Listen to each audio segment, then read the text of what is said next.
I crawled out of brass tacks at 4 in the morning, measuring a decameter to the square and fending off further erosion,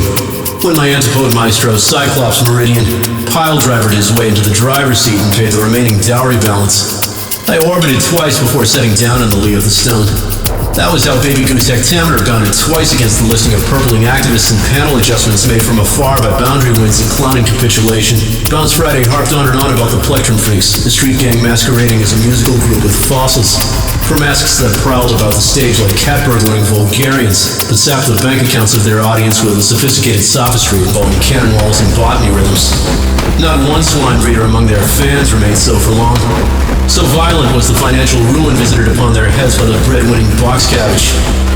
He fashioned his own hat out of pieces of pants removed from doctored thumbprints of the many dozens of victims he created for himself over the decades. They only caught him when he shared a bushed eyebrow apocalypse, a basement full of molasses pantry stocked to the celery with rifle barrels, and tunnel-scoping attachments bumped back on long feelers like cross-hatching stitched into the minute etchings on the stretch barriers used to foist additional rounds of square ammunition into the extended magazines,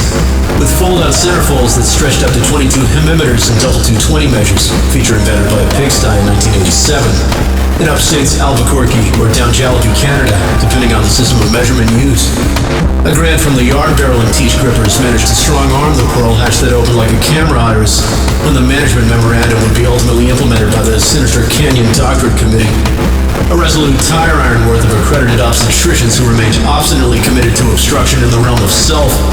The worthy file cabinet sailors who captained the upper 3 drawers in a ledger-marked monkey business, by which they mean a curtailed approach to prehensile dispensability, according to one disheveled bevel spinach-toned pebble.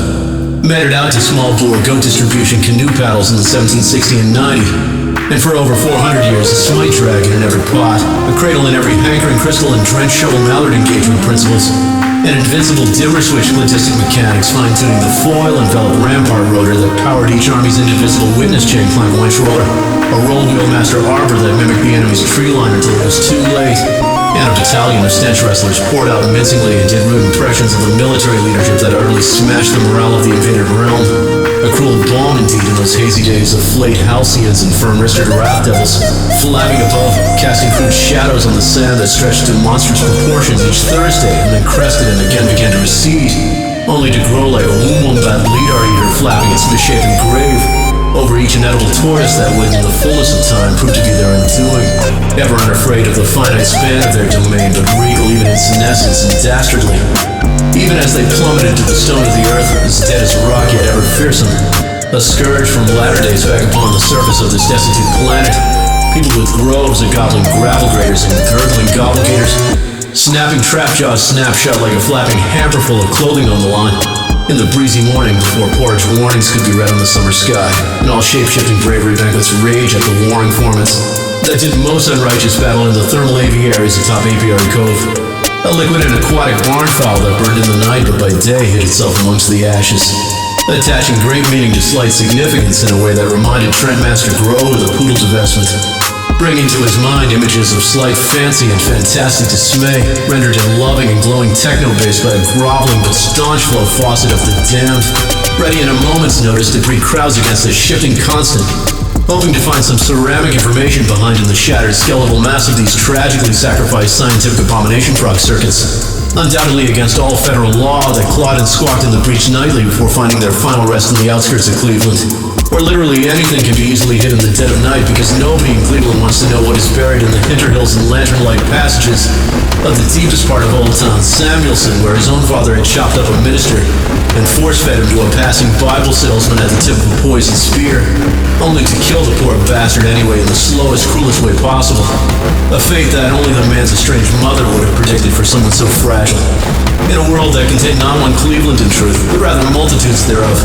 endlessly recursive in nature, chained one to another in such a manner as to extend the hell of human existence from one shore to the next, clasped in glowing raiment but pledging fealty only to blimps and other dirigibles, fungible as ever on the crannies of particularity as you delve your mouse sideways into a 6-seat French flugeled tuba. An English brass piece of German persuasion who built the world's first dodecahedron crystal, made entirely out of rat liver and porridge roast, but also the very same instrument used to conceal the Declaration of Independence and tangent the U.S. Constitution with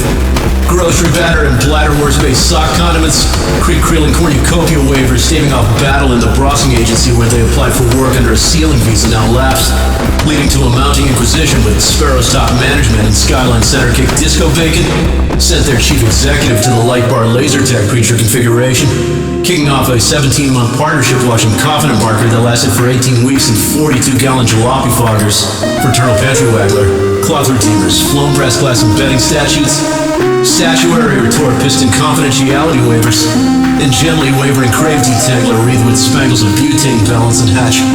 waffling braids studded with gourmet gelatin jutters and shuddering panky marine modalities, teeming with salad misters and batch hatcheries peopled with cream shelters, ward limiters, core-twisting bottle disintegration investigation trees, and meat fishies that flash their false fame famines and brim harpoon fishery mallets, and camping treacle wish-burying soils and dirt merchants foaming at the dow with grime sculleries bathed in hydrogen worms, and glowering crisps dipped in corpse bazookas and missile lenses, saturated with cramped fingers and clutched pearls, blinking from within by an eldritch light and a broke-ass goat and a humpty-dumpty-looking little crinkle-cut fraidy cat Frenchie,